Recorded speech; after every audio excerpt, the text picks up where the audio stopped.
सदाशिवसमारम्भां शङ्कराचार्यमध्यमाम् अस्मदाचार्यपर्यन्तां वन्दे गुरुपरम्परां श्रुतिस्मृतिपुराणानाम् आलयं करुणालयं नमामि भगवत्पादं शङ्करं लोकशङ्करं शङ्करं शङ्कराचार्यं केशवं बादरायणं सूत्रभाष्यकृतौ वन्दे भगवन्तौ पुनः पुनः ईश्वरो गुरुरात्मेति मूर्तिभेदविभागिने व्योमवद्व्याप्तदेहाय दक्षिणामूर्तये नमः। श्री सिद्धघन गणेशाय सुखम नित्यं सुप्रकाशं व्यापकं नामरूपाधिष्ठानं बुद्ध्यबोध्यं बुद्धेर्दृक्यं सर्ववेदान्त वेद्यं प्रत्यक् परमः तदेव हन्नमुक्तोऽन्यदिति मे निश्चितामतिः।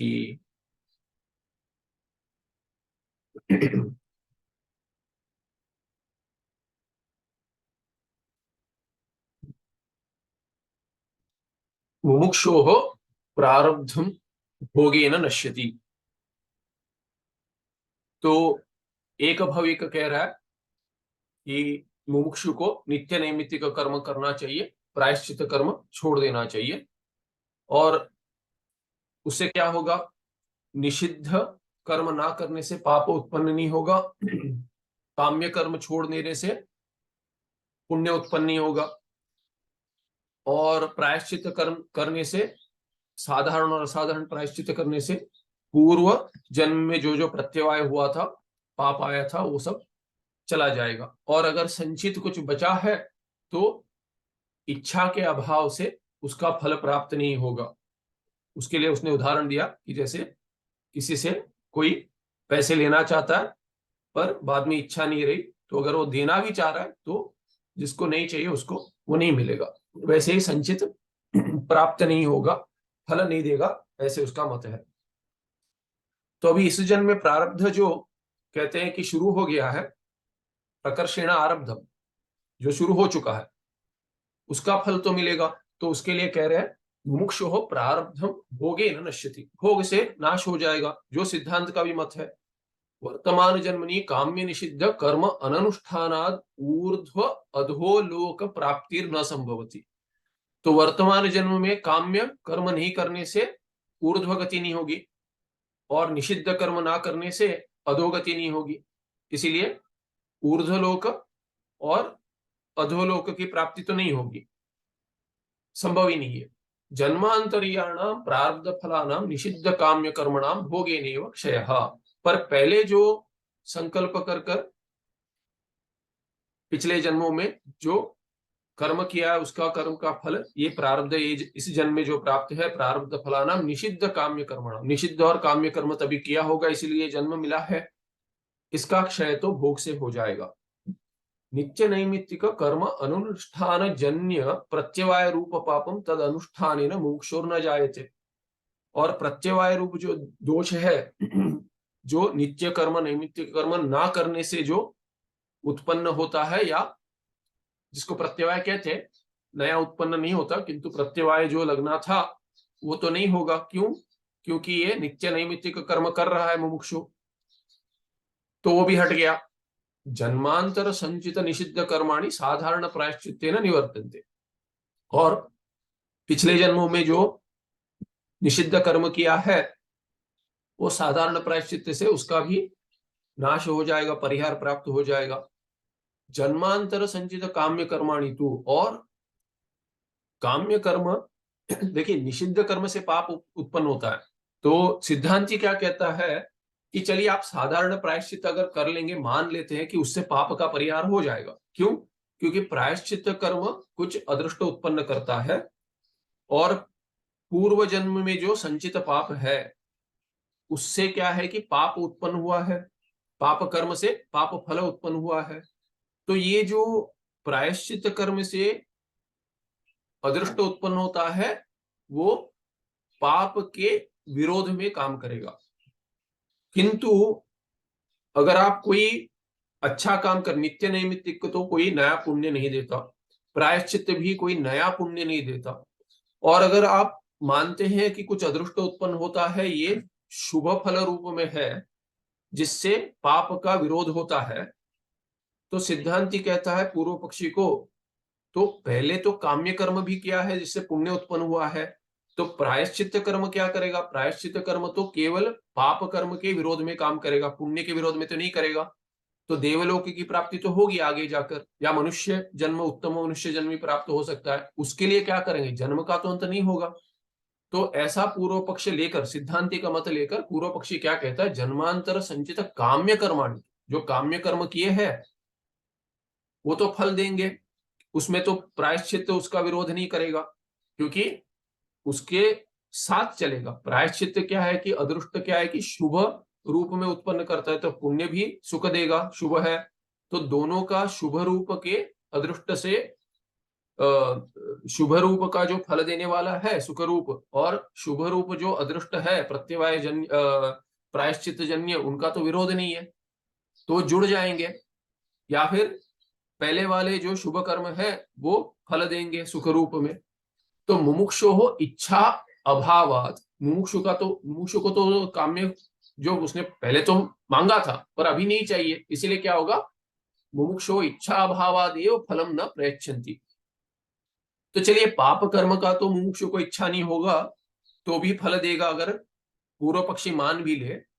पूर्व पक्षी ने कहा था कि इच्छा नहीं होगी तो नहीं मिलेगा, पर वो ये भी नहीं कह रहा कि सिद्धांति क्या कहता है, चलो ऐसा थोड़ी होता है कि अगर आपने कोई पाप कर्म कर दिया और जो भी दंड मिल रहा है तो भी कहेंगे मुझे इच्छा ही नहीं है, किसी को भी इच्छा नहीं होती, तो लेना तो पड़ेगा। तो उसके लिए वो कहता है प्रायश्चित कर्म करें।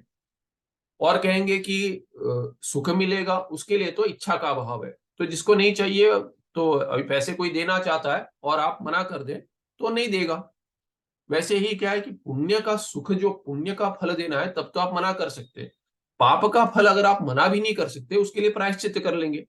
तो उसमें कल तो हमने ऐसे ही विनय किया था इस पर कि मना नहीं कर सकते पाप का फल, तो ये नहीं कह रहा कि, कहते हैं टू बी फेयर, वो ऐसे नहीं कह रहा है कि पाप के फल के लिए मना कर दो, वो तो कह रहा है पाप के फल के लिए तो हम प्रायश्चित कर रहे हैं, पर पुण्य का जो फल है उसके लिए मना कर दे, इच्छा नहीं है तो नहीं मिलेगा।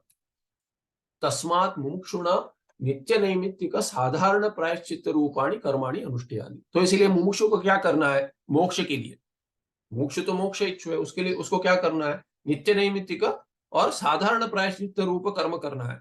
ये भी ना देखे कि क्या पाप किया, अगर पता है तो असाधारण प्रायश्चित करे, किंतु साधारण से सबका परिहार हो जाएगा, इसीलिए साधारण प्रायश्चित करते रहे और नित्य नैमित्तिक कर्म करते रहे, काम में छोड़ दे, निषिद्ध छोड़ दे, और आगे चलकर प्रायश्चित भी छोड़ सकते करके बतलाएगा वो। तो इसीलिए क्या है, वर्तमान जन्मनि बुद्धि पूर्वम आचारित पाप कर्म क्षयार्थम असाधारण प्रायश्चितम अपि अनुष्ठेयमेव। तो पता है तो उसके लिए असाधारण प्रायश्चित करें कि क्या पाप किया है मैंने, अगर नहीं पता है तो साधारण प्रायश्चित करें। नित्य नैमित्तिक कर्म से प्रत्यवाय उत्पन्न नहीं होगा, काम्य फल के संचित कर्म के इच्छा अभाव से फल नहीं मिलेगा, और पाप के लिए तो वैसे ही प्रायश्चित कर दिया, बचा प्रारब्ध वो तो भोग से क्षय हो जाएगा। तो बस एक अंतिम जन्म है मुमुक्षु का करके उसका मत है, तो इसके लिए वेदांत की आवश्यकता नहीं है, कर्म से हो जाएगा। मुमुक्षो हो प्रायश्चितम अपनी अनावश्यकम। आगे वो कह रहे हैं, हम तो कह रहे हैं कि प्रायश्चित कर्म करे, पर उसकी भी आवश्यकता नहीं है। कैसे, अथवा मुमुक्षुना नित्य नैमित्तिक कर्म मात्र अनुष्ठेय प्रायश्चित रूपम कर्म त्यक्तुम शक्यते, कि प्रायश्चित कर्म भी छोड़ सकता है मुमुक्षु। उसमें टिप्पण में कहते हैं साधारण असाधारण प्रायश्चित अनुष्ठाने अत्यंतम श्रमम उपलभ्य स्वमते मुमुक्षु न प्रविशेद इति मत्वा पूर्व पक्षी मोक्षार्थम उपायांतरम लघुतया कल्पयति। तो पूर्व पक्षी क्या कह रहा है कि मुमुक्षु को तो मोक्ष चाहिए, नित्य नैमित्तिक कर्म कर रहा है, वो छोड़ नहीं सकता। अभी उससे अधिक अगर कुछ प्रायश्चित कर्म करना है तो उसमें तो आयास आयास बाहुल्य है, बहुत श्रम करना पड़ेगा। तो इसलिए स्वमते मुमुक्षु न प्रवेश, अपने मत में कि इसमें भी प्रायश्चित करने की आवश्यकता नहीं है, इसीलिए कल्पना करता है पूर्व पक्षी मोक्षार्थम उपायांतरम, कि दूसरे उपाय कुछ देखते हैं कि प्रायश्चित छोड़कर, अगर श्रम छोड़कर कम श्रम से, देखिए वेदांत में तो बहुत श्रम है, व्याकरण करो, ये करो वो करो, गुरु के पास जो गुरु सेवा करो, ये सब इसकी आवश्यकता नहीं है। तो इसीलिए उसके लिए तो हमने कहते हैं प्रायश्चित कर सकते, घर बैठे हो जाएगा, कहीं जाने की आवश्यकता नहीं है।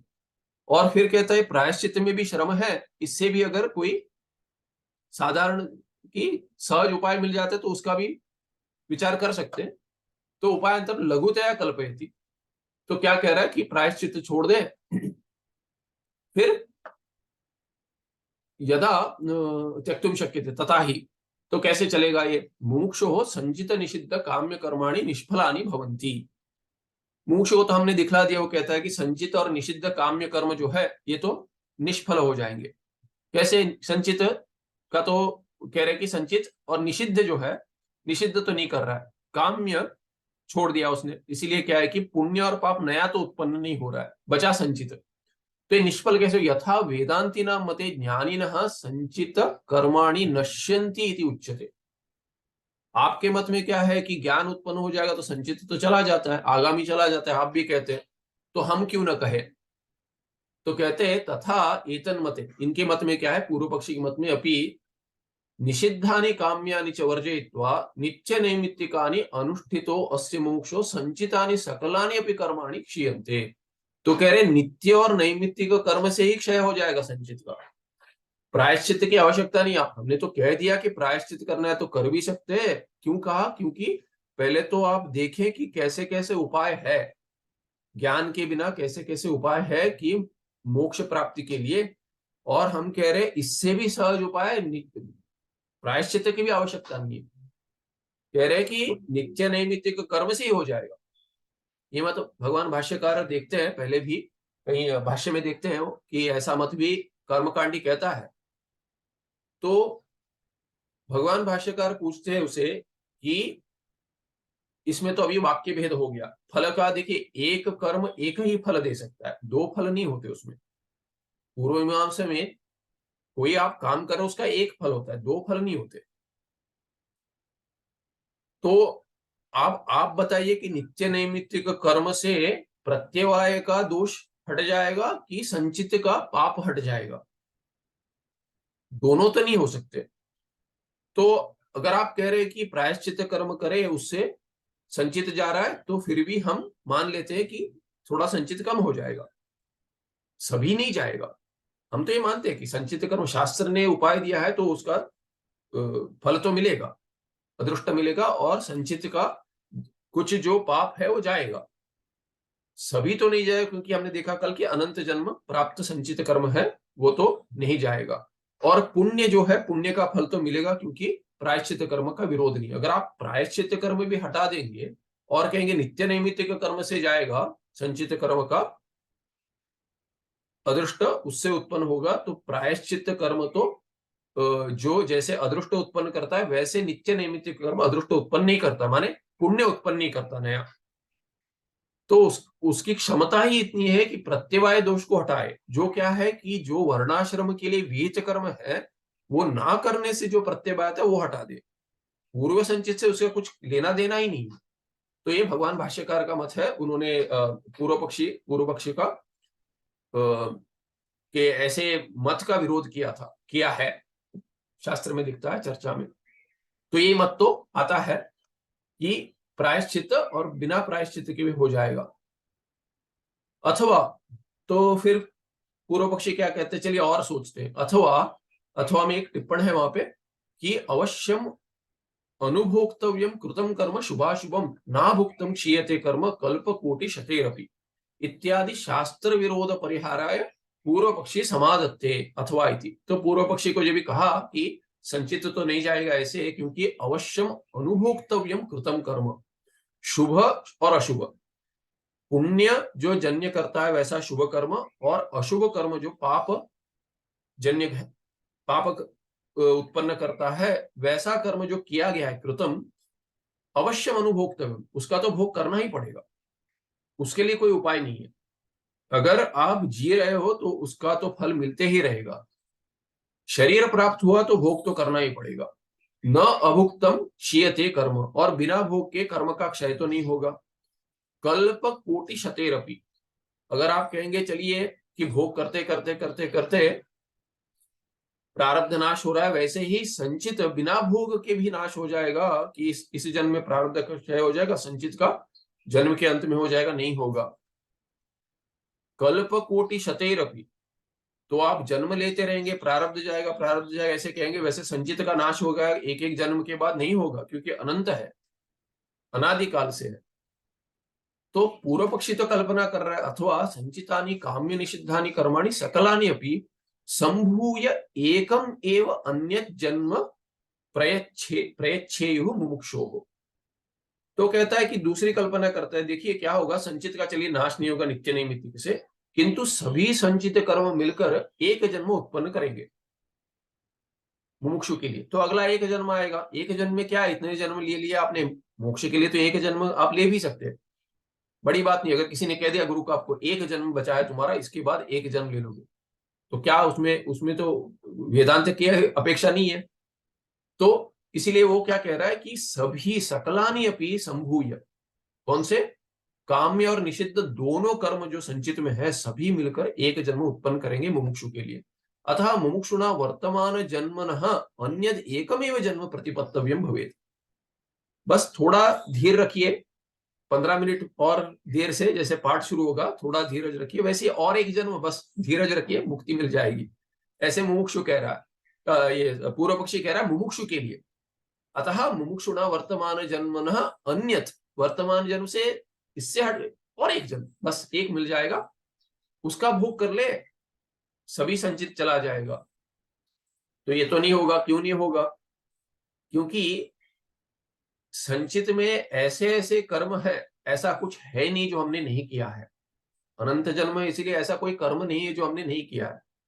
ज्ञान, आत्मज्ञान को छोड़कर हमने सब कुछ कर लिया, फिर भी जन्म आ रहा है, क्योंकि अनंत है तो अनंत कर्म किए, अनंत कर्म में सभी कर्म आते हैं, तो सभी कर्म हमने कर लिए, फिर भी जन्म प्राप्त हो रहा है। अभी उसमें सभी कर्म माने अच्छे फल देने वाले भी है और बुरे फल देने वाले भी, और उनका फल क्या है कि एक जन्म में छोड़िए, एक काल में, एक देश में, एक शरीर में, एक युग में, एक कल्प में भी नहीं हो सकता, एक लोक में भी नहीं हो सकता। ऐसा मिश्रण है कि उसके लिए कितने लोग चाहिए, कितने शरीर चाहिए, कैसे कैसे देश में, कैसे कैसे काल में, कैसे कैसे शरीर में, कैसे कैसे युग में, कल्प में होना है, वो कोई नहीं कह सकता। इसलिए एक शरीर में, एक देश काल इत्यादि में तो भोग संभव ही नहीं है, सबका एक दूसरे के साथ विरोध है। किसी का जैसे थोड़ा विरोध है फिर भी चल जाएगा, ऐसे सब भगवान मिश्रण करके प्रारब्ध के रूप में एक जन्म में दे देते। तो इसीलिए क्या है कि एक जन्म में तो नहीं होगा, एक शरीर में भी नहीं होगा। और कुछ कर्म तो हमने जैसे देखे, ब्रह्म हत्या जैसे कर्म है, उसके लिए तो एक जन्म तो वैसे भी एक ही कर्म के अनेक अनेक जन्मों में फल का भोग करना पड़ता है। अथवा तो उसके लिए पूर्व पक्षी कहता है और सोचते चलिए, अथवा योगी काय व्यूहेन इव मुमुक्षुरपि भावी जन्मनि एकस्मिन्नेव सकल संचित कर्मभिर्युगपद आरब्ध अनंत शरीरैः जन्मांतर संचित अशेष कर्मणाम फलम अनुभवितुम शक्नुयात्। पूर्व पक्षी और एक उपाय देता है। देखिए योग शास्त्र में विभूतिपाद है तीसरा, और जिसको सिद्धि मिल जाती है वैसा योगी क्या करता है, देखिए शरीर अभी मिला है, समाधि प्राप्त हो गई, और समाधि में ही रहकर सिद्धियां भी मिल गई है, सिद्धियों पे काम करे, सिद्धियां इकट्ठा कर कर समाधि लगाते रहे, और क्या करें कि प्रारब्ध तो इसी जन्म का है, किंतु बहुत सारे जन्म हैं, उनका भी अगर क्षय होना है तो प्रारब्ध से ही होगा, तो उतने जन्म लेने पड़ेंगे।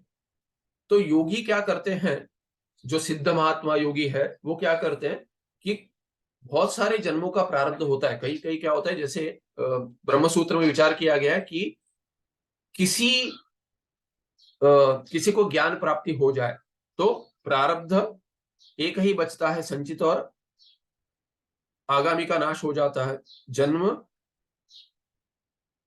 के अंत में प्रारब्ध का भी नाश हो जाएगा, तो संचिता आगामी कर्म तीनों विजय मुक्ति के पास चले जाएंगे। किंतु ज्ञान उत्पत्ति के समय ही संचित और कर्म का आगामी कर्म का नाश हो जाता है। ये तो सिद्धांत है, ये सिद्धांति मानते हैं।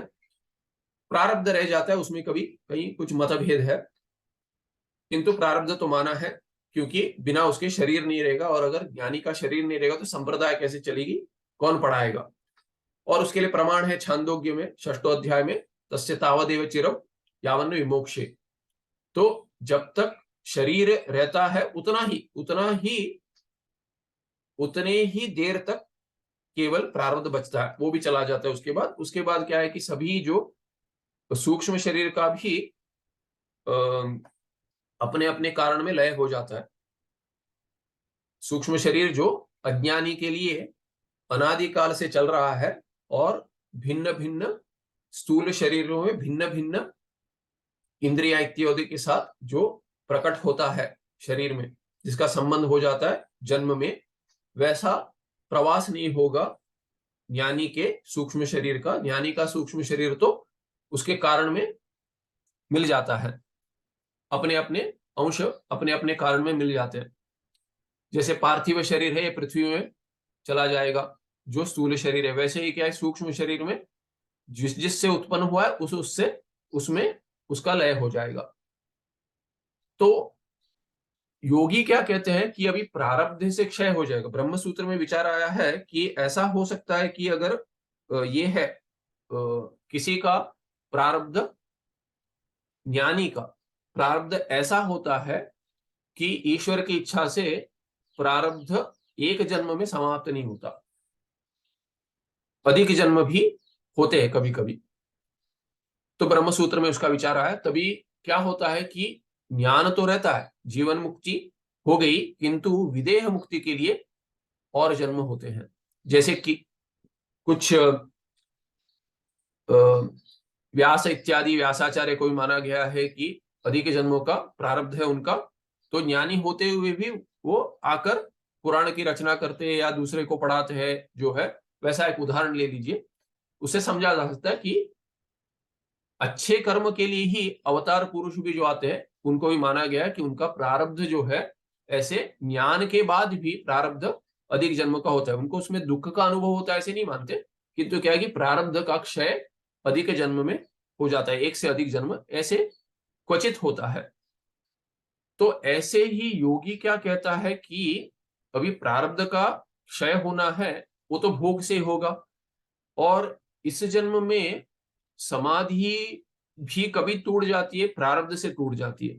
तो वो क्या कहता है, योगी मानते हैं कि एक शरीर से जैसा प्रारब्ध भोग जितने जल्दी होता है उससे अधिक जल्दी और एक शरीर से अगर जुड़ जाएंगे तो हो जाएगा।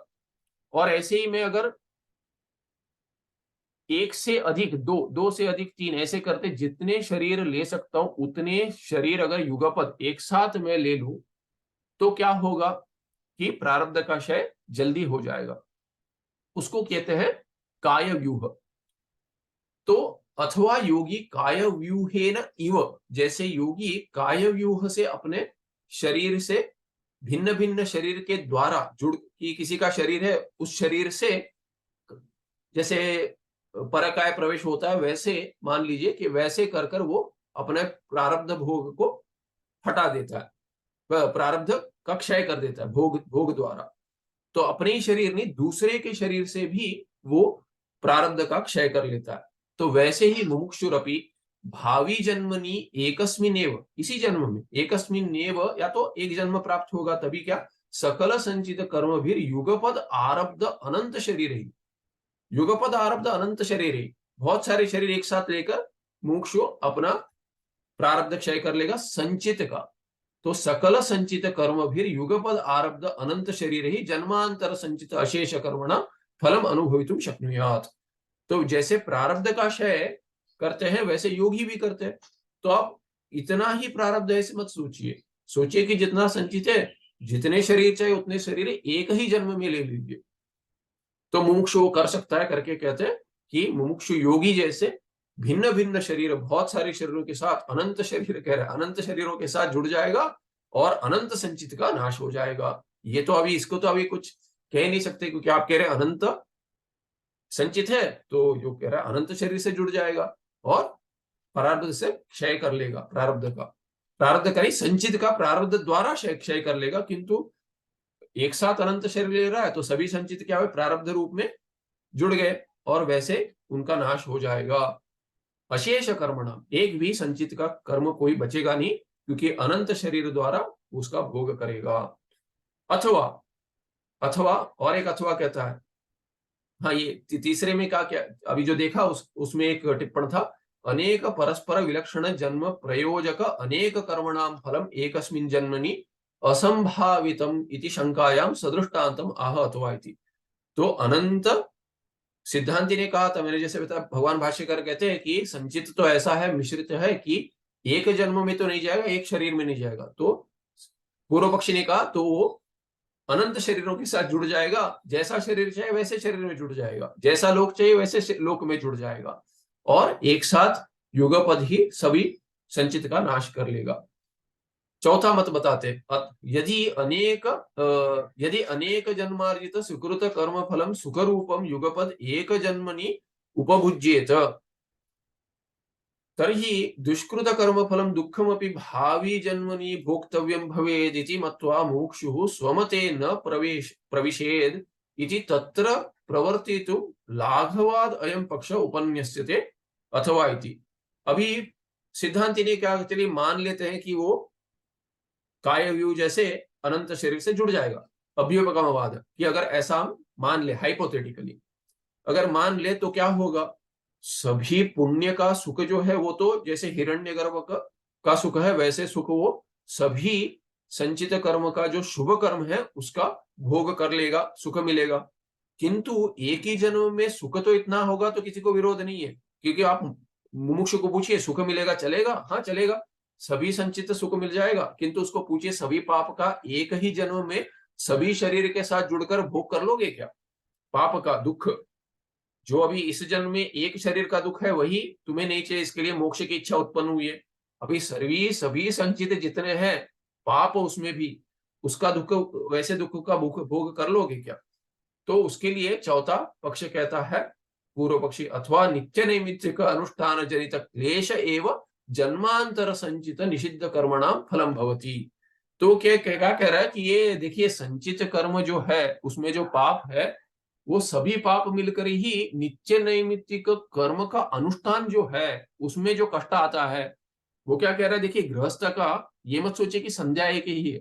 गृहस्थ जो करता है, जो धर्मशास्त्र में दिया है जो कर्म है, अगर गृहस्थ वो कर्म करेगा तो उसके पास बाकी कुछ करने के लिए उतना समय बचेगा ही नहीं। अग्निहोत्र तो चलिए 2-2 मिनट, अभी ये नए जो अग्निहोत्र के किट बेचते हैं इंटरनेट पर कि कोई भी कर सकता है, एक मंत्र है सुबह, एक मंत्र शाम को है, बस दो आहुति देनी है, बस कुछ इतना सा द्रव्य डालना है, क्या है अग्नि जलानी है, डालना है, कुछ नहीं है, मंत्र के ये डाल दीजिए। केवल क्या चाहिए आपको, हम बताएंगे कि आपको सूर्योदय और सूर्यास्त समय बताएंगे, हम आपको ऐसा समय बताएंगे कि उस समय पे कर लो, हो गया अग्निहोत्र आपका। ऐसा नहीं होता। अग्निहोत्र क्या है कि पहले तो क्या है कि सभी कर में अधिकार होना चाहिए, उसके बाद अधिकृत अधिकार करके भी है कि जिसको एक कर्म में अधिकार है उसी को दूसरे कर्म में अधिकार है। बिना पत्नी नहीं कर सकते, बिना यज्ञोपवीत नहीं कर सकते। कोई कहता है कि उसका डिवोर्स हो गया, वो अग्निहोत्र कर रहा है, उसको तो उसका ये भी गोत्र ही नहीं पता है, यज्ञोपवीत भी नहीं था, तो वैसे लोग भी अग्निहोत्र कर लेते हैं, तो उसको अग्निहोत्र नहीं कहते। वो तो क्या है कि पाप कर्म है, पुण्य तो नहीं देगा बहुत दूर। किंतु क्या है कि अग्निहोत्र जो करने के लिए अधिकार रखता है और वो जो करता है आज बहुत ही कम है, उसको तो क्या है कि दर्श पूर्णमास भी करना चाहिए। और अगर एक कहीं उसने नहीं किया तो उसके लिए प्रायश्चित्त भी है, प्रायश्चित्त भी है, और प्रायश्चित्त करना चाहिए। दर्श पूर्णमास माने अब अमावस्या और पूर्णिमा पे बड़े कर्म है, और अगर वो काम्य कर्म करना चाहता है तो वो भी है। अभी इसमें क्या है कि पशु बलि इत्यादि भी है, तो ये सब करना पड़ता है उसको, सभी कर्म करने वो करने हैं। और उसके बाद उसने अतिथि सेवा करनी है इत्यादि बाकी सब है, वो सब अगर करते रहे तो उसके पास समय नहीं बचेगा कुछ और करे दिन भर।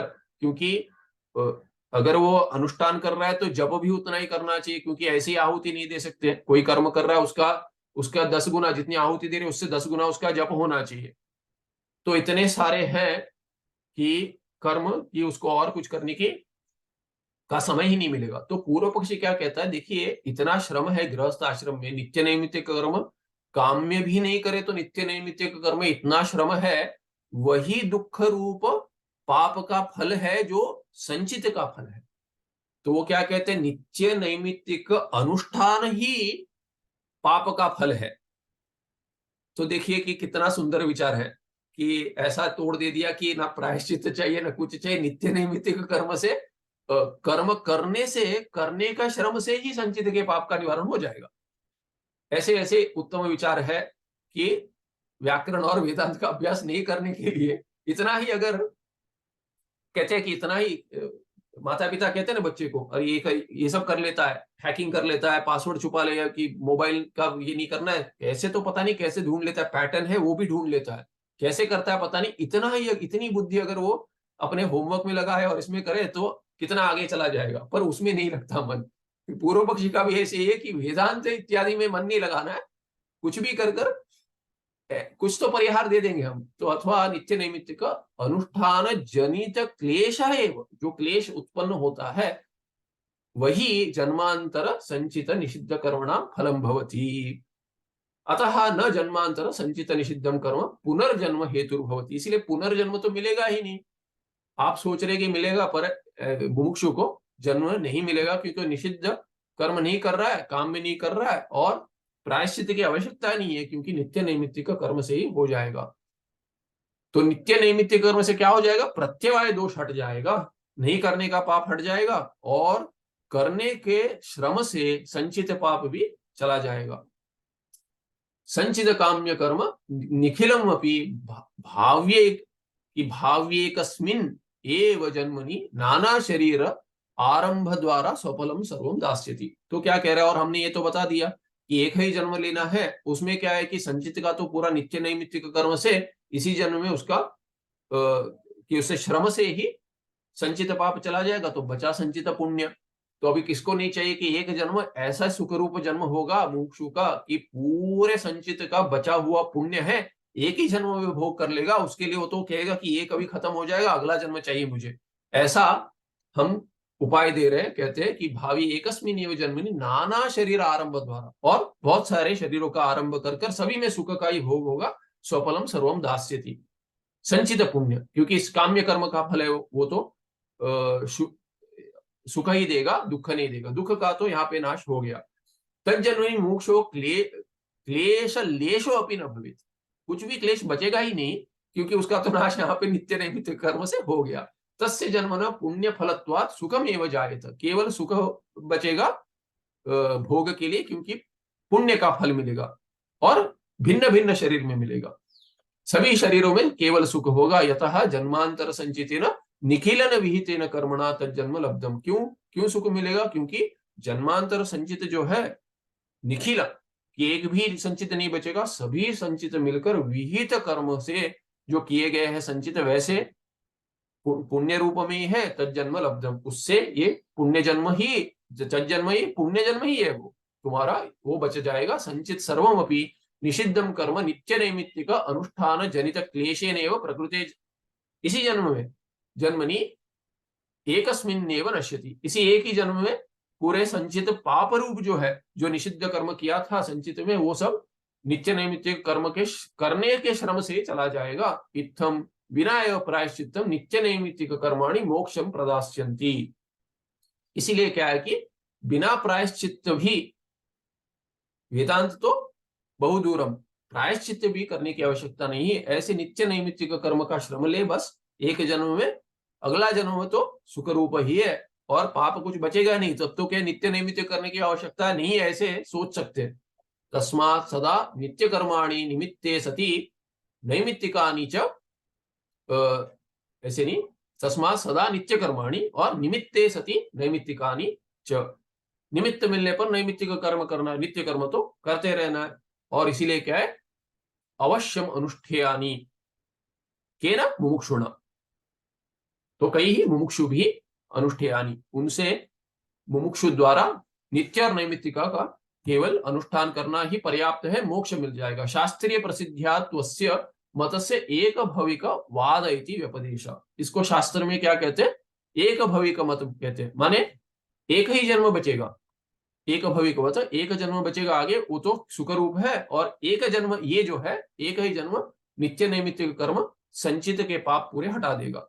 तो एक जन्म से संचित का पाप हट गया, और अगले एक जन्म में संचित का जो पुण्य है उसका सुख भोग हो जाएगा। बहुत सारे शरीरों में भी हो सकता है एक साथ, किंतु प्रायश्चित कर्म नहीं चाहिए, काम्य और निषिद्ध छोड़ दे, बस उतना ही पर्याप्त है। उसमें एक टिप्पणी है, एक भविकम नाम एकम एव जन्म कर्म एव वा। तो जन्म भी कह सकते, कर्म भी कह सकते, एक ही मानता है वो मोक्ष साधन इति वादः। तो कर्म एक ही मोक्ष का साधन है और एक ही जन्म मोक्ष दे देगा, एक अगला जन्म। तो दोनों को एक भविक मत कहेंगे। ऐसा जो मोक्ष साधनम इति वाद, ये कर्म है मोक्ष का साधन है और एक ही जन्म में हो जाएगा, ऐसा जो वाद है कथन, उसको एक भविक कहते हैं। ऐक भविक, एक भविक नहीं ऐक भविक। कर्म एवं मोक्ष साधनम इति प्रतिपादक मतस्य शास्त्रे ऐक भविक वाद इति प्रसिद्धि। और शास्त्र में क्या मानते हैं कि भिन्न भिन्न रूप से वो कह रहा है, अथवा ये अथवा वो, किंतु उसका अभिप्राय क्या है, दर्शन क्या है उसका, कर्म एवं मोक्ष साधन। जो कर्म एक ही मोक्ष साधन है, उसको एक ऐक भविक वाद ऐसा कहते हैं। प्रतिपादक मतस्य शास्त्रे ऐक भविक वाद इति प्रसिद्धि। और जो कर्म के साथ विद्या भी मानते हैं, उपासना या ब्रह्म ज्ञान, उनको एकदेशी कहते हैं। तो ये ऐक भविक और एकदेशी में ऐसा मतभेद है। तो यहां रुकते हैं। हम ये बासी अगले पाठ में देखेंगे। कर्मणा एवं बंध निवृत्ति सिद्धे अयम ग्रंथ विफला। तो कह रहा है इतना सब हमने कहा, उसका अर्थ क्या है कि इस ग्रंथ की रचना करने की कोई आवश्यकता नहीं है, क्योंकि कर्म से ही मुक्ति प्राप्त हो जाएगी, वेदांत की आवश्यकता नहीं है और इस ग्रंथ का कोई फल नहीं बचेगा। सुखम नित्यम स्वप्रकाशम व्यापकं नाम रूपे अधिष्ठानम बुद्धि बोध्यम बुद्धेर्दृक्यत पारम सर्ववेदांत विद्यम प्रत्यक परम तदेव हन्नमत्तो अन्यदिति में निश्चिता मतिः। धन्यवाद।